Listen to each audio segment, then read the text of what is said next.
Dear learners, this is Professor Amir Islam Ujjwal.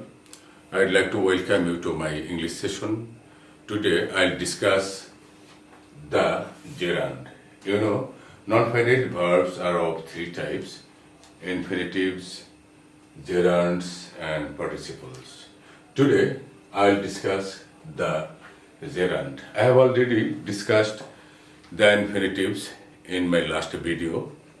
If it is possible, you can enjoy that. Today, the gerund.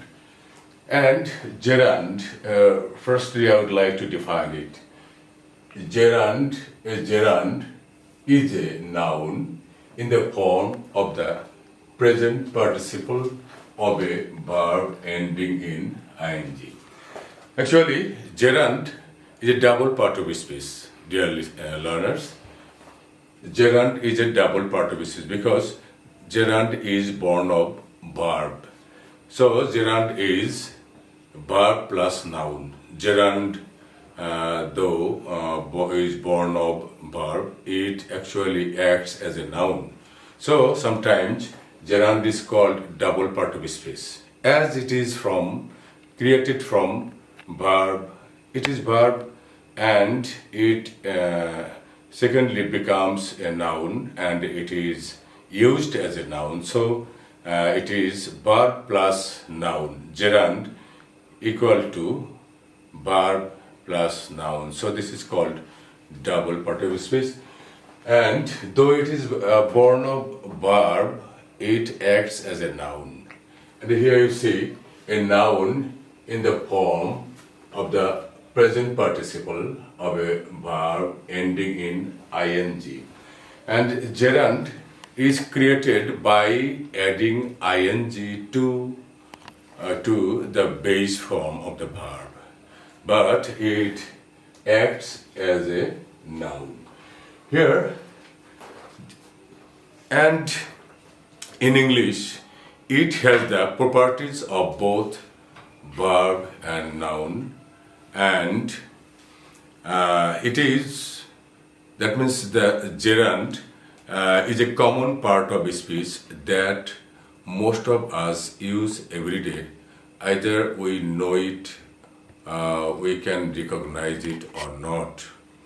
But today I'll present gerund in such a way that you may find it easy or comfortable to use it and recognize it. Thank you. And here I'd like to show you the usage of the gerunds. Number one, here you see, dear learners, as a subject. So I'll show you the example of the same number, 1. Here, as a subject, gerund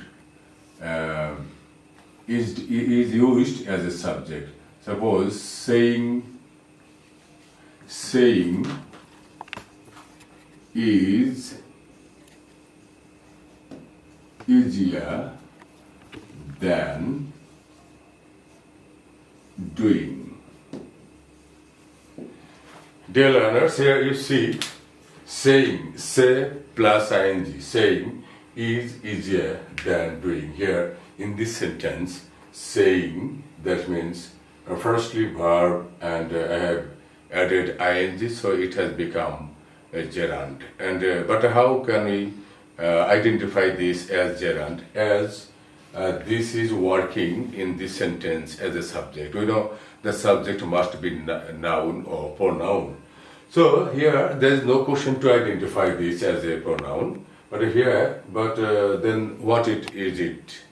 It is a noun. That means here this ing verb is working as a noun, so it's a gerund. That means gerund works or acts as a subject that I have shown you in this sentence. And next,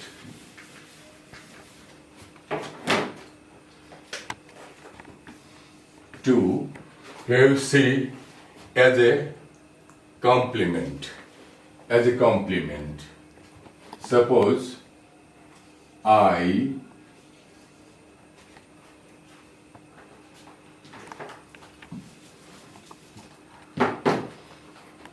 my hobby is painting. Dear learners, here you see my hobby is painting. Painting here is complement. This noun painting indicates my hobby. What is painting? Painting is my hobby. So after to be verb complement is used here. Painting is here complement. That means here the gerund has been used as a complement.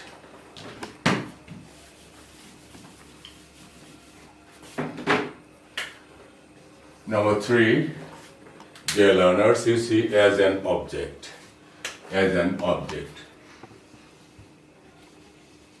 Suppose I hate cheating.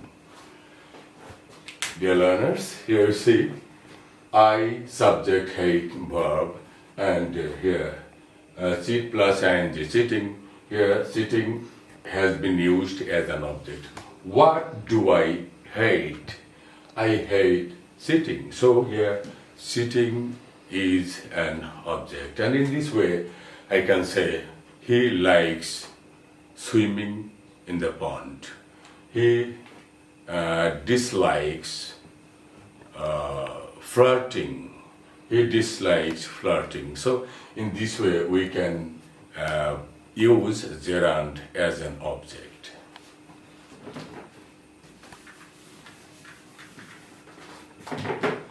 Number 4, here you see as an object of preposition.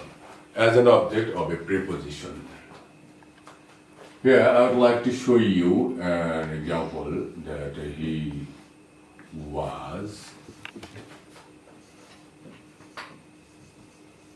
accused of stealing.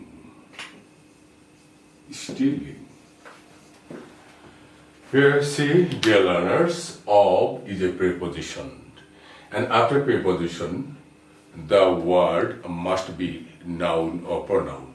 So still is a verb, but so verb cannot be used after any preposition. So the word after the preposition must be noun or pronoun. But here still is a verb, so we will have to turn the verb into noun. But the way to turn the verb into a noun is to add ing to the verb. So here by adding ing I have made this noun, that means gerund.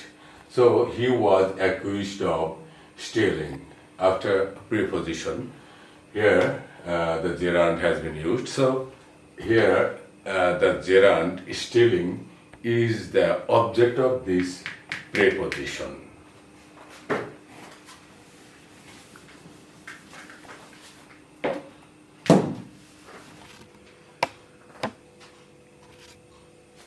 Dear learners, you see a gerund in noun compounds.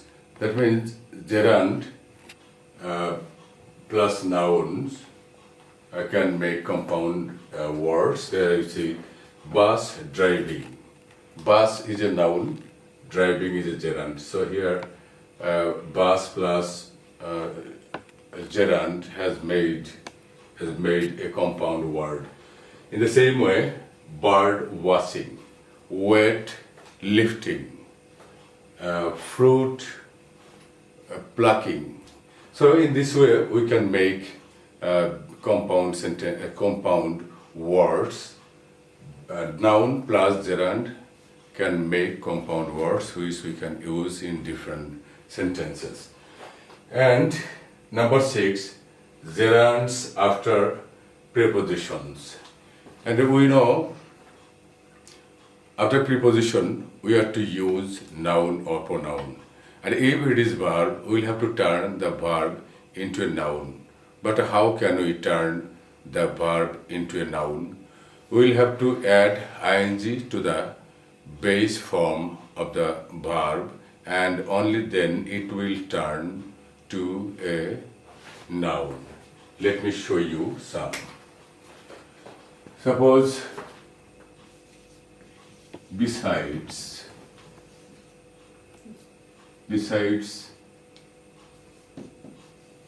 typing, comma, he can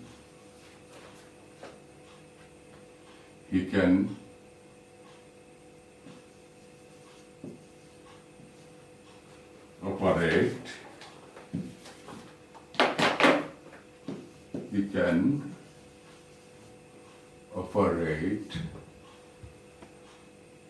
the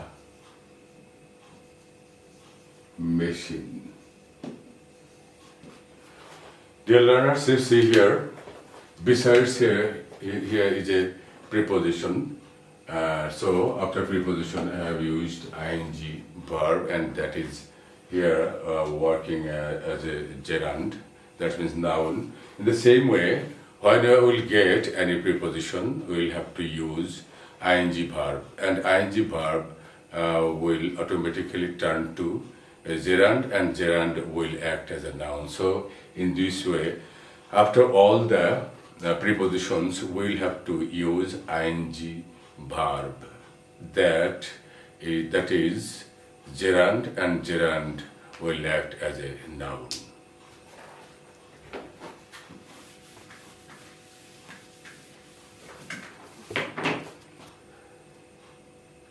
Oh, that was 6. Now 7. After some verbs, dear learners, after some verbs we use gerund. Suppose here you see admit, keep, stop, mind, and there are some other verbs. Suppose stop writing. Stop writing. Keep walking. In this way, we can use gerund after some verbs. Suppose admit, keep, stop, mind. Suppose, would you mind taking a cup of tea? Here, mind after mind, we use gerund. Would you mind taking tea? Would you mind taking a cup of tea? So in this way, after some verbs, we use gerund.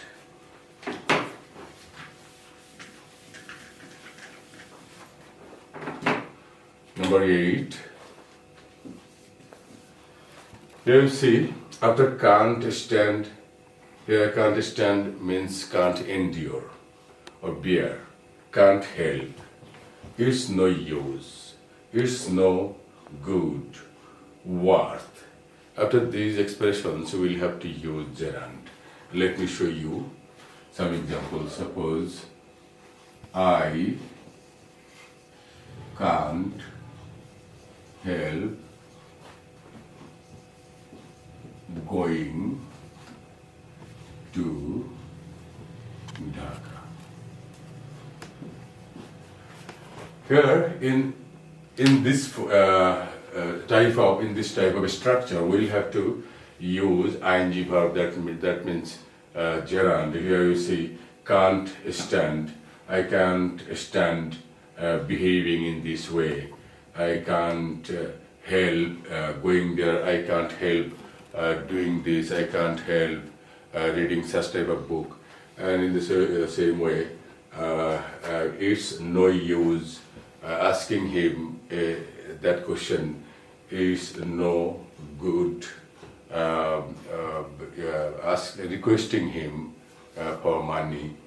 And is there any any shop, or is there any suppose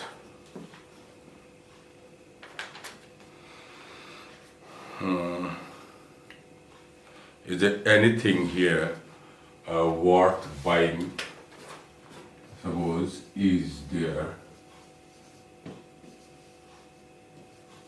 anything here worth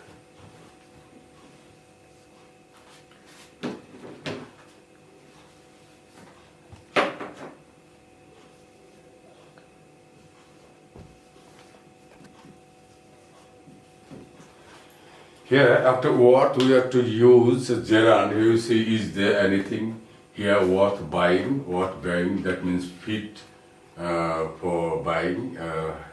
Here what, after what I have used a gerund.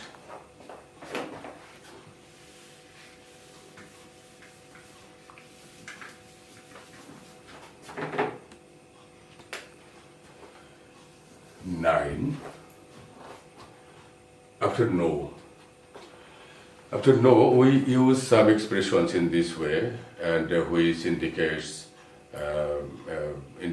a prohibition, or somebody is not allowed to do something. Suppose, no smoking, no parking,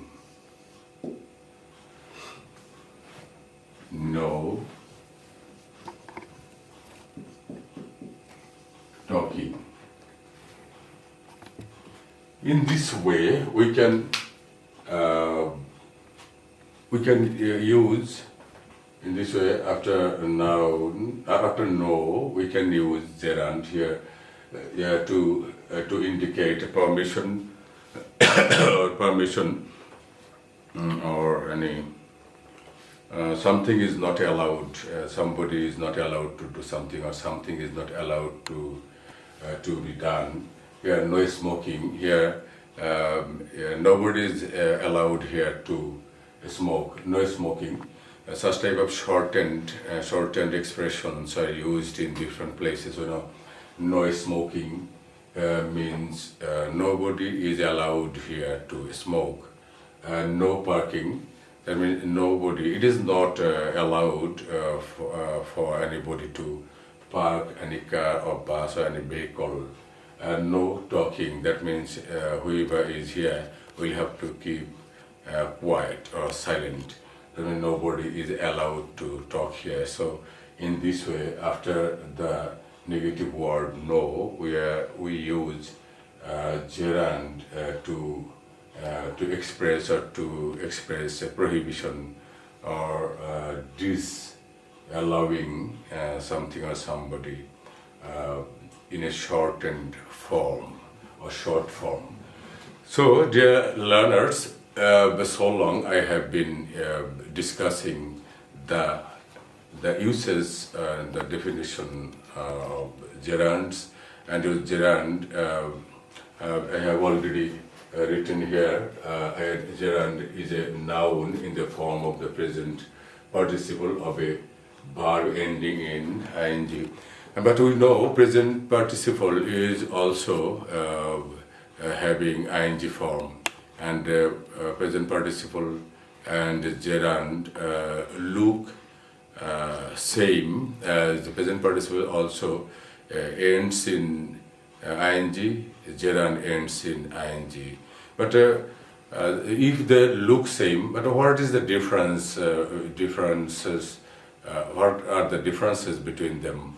Ing verb, when it is used as a noun and acts as a noun, it is gerund. And when ing verb acts as an adjective, mainly adjective or adverb, that is or progressive verb, it is a present participle. So we'll have to look at the differences of gerund and present participle very keenly or minutely.